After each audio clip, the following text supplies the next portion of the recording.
दोस्तों, भगवान कृष्ण ने महाभारत काल में ही कलयुग का विस्तार पूर्वक वर्णन कर दिया था। कलयुग में लोग कैसे होंगे, जीवन कैसे व्यतीत होगा, लोगों का व्यवहार एक दूसरे के प्रति कैसा होगा, ये सब उस काल में ही बताया जा चुका था। यहाँ हम प्रस्तुत करेंगे भगवान कृष्ण द्वारा कलयुग के बारे में बताई गई 5 कड़वी बातें, जो आज 100% सच हो रही है।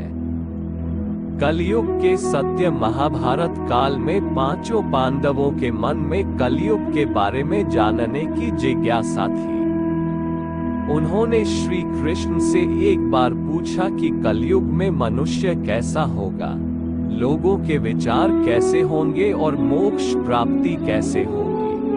ये प्रश्न सुनकर श्री कृष्ण ने 5 पांडवों को वन में जाने को कहा। साथ ही ये भी कहा कि तुम जो कुछ भी वहां देखो उसे मेरे पास आकर विस्तार से बताना।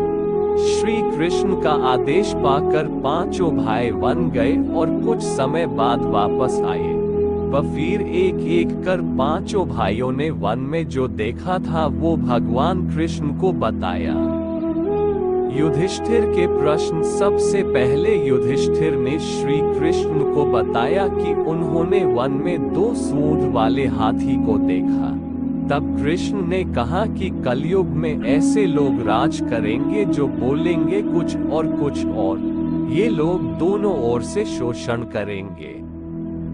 भीम के प्रश्न। उसके बाद भीम ने बताया कि उसने वन में देखा कि एक गाय अपने बच्चे को इतना चाट रही थी कि उस बच्चे का खून निकलने लगा।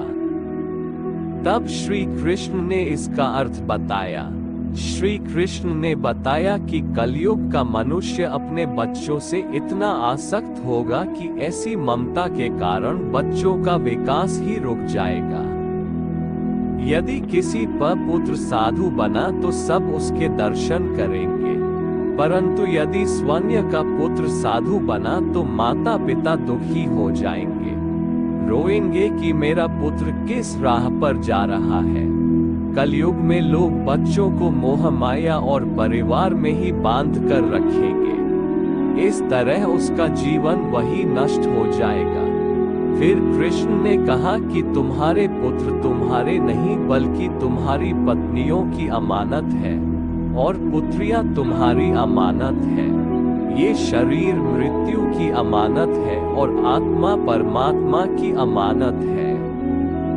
अर्जुन के प्रश्न। इसी तरह भीमसेन के बाद अर्जुन ने बताया कि उसने एक पक्षी को देखा जिसकी पंख पर वेद की ऋचाएं लिखी हुई थी, परंतु वो एक मनुष्य का मांस कह रहा था।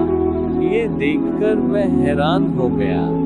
तब श्री कृष्ण ने बताया कि कलयुग में ऐसे लोग होंगे जिन्हें विद्वान कहा जाएगा, किंतु उनकी मंशा यही होगी कि किसकी जल्दी मृत्यु हो जिससे उसकी संपत्ति को अपना लिया जाए। व्यक्ति का ओहदा चाहे कितना भी बड़ा क्यों ना हो, किंतु उसकी दृष्टि दूसरों की संपत्ति पर ही रहेगी। ऐसे लोग बहुत होंगे जो दूसरे के धन को छीनने को आतुर होंगे। वास्तविक संत तो कोई ही होगा। नकुल के प्रश्न। अर्जुन के बाद फिर नकुल ने श्री कृष्ण को वन के बारे में बताया। नकुल ने कहा कि मैंने देखा कि एक भारी चट्टान पर्वत से गिरी और बड़े से बड़े वृक्ष भी उसे नहीं रोक पाए, परंतु एक छोटे से पौधे से टकराकर वह चट्टान वहीं रुक गई। तब इसका अर्थ बताते हुए श्री कृष्ण ने कहा कि कलयुग में मनुष्य की बुद्धि क्षीण होगी, उसका जीवन पतन होगा और इस पतन को धन या सत्ता के वृक्ष रोकने में सक्षम नहीं होंगे, किंतु हरि नाम रूपी एक छोटे से पौधे से मनुष्य का जीवन पतित होने से रुक जाएगा। हरि कीर्तन से मनुष्य की बुद्धि प्रबल होगी। सहदेव के प्रश्न। अपने 4 भाइयों की तरह सहदेव ने भी भगवान कृष्ण से वन की बात बताई। सहदेव ने बताया कि उसने वन में अनेकों कुएं देखे, जिनमें से केवल बीच का कुआं खाली था जो कि सबसे गहरा था। कृष्ण ने सहदेव को इसका अर्थ बताते हुए कहा कि कलयुग में धनी व्यक्ति अपने शौक के लिए पुत्री विवाह में, उत्सवों में बहुतायत में धन खर्च करेंगे, परंतु यदि किसी भूखे को देखेंगे तो उसकी सहायता करने में किसी की कोई रुचि नहीं होगी। इंद्रियों की संतुष्टि, मदिरापान, मांस भक्षण और व्यसन में धन खर्च किया जाएगा।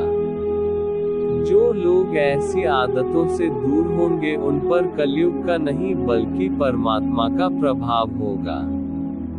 तो दोस्तों, ये है कलयुग के 5 कड़वे सत्य। आपको हमारी ये वीडियो कैसी लगी नीचे कमेंट कर जरूर बताएं।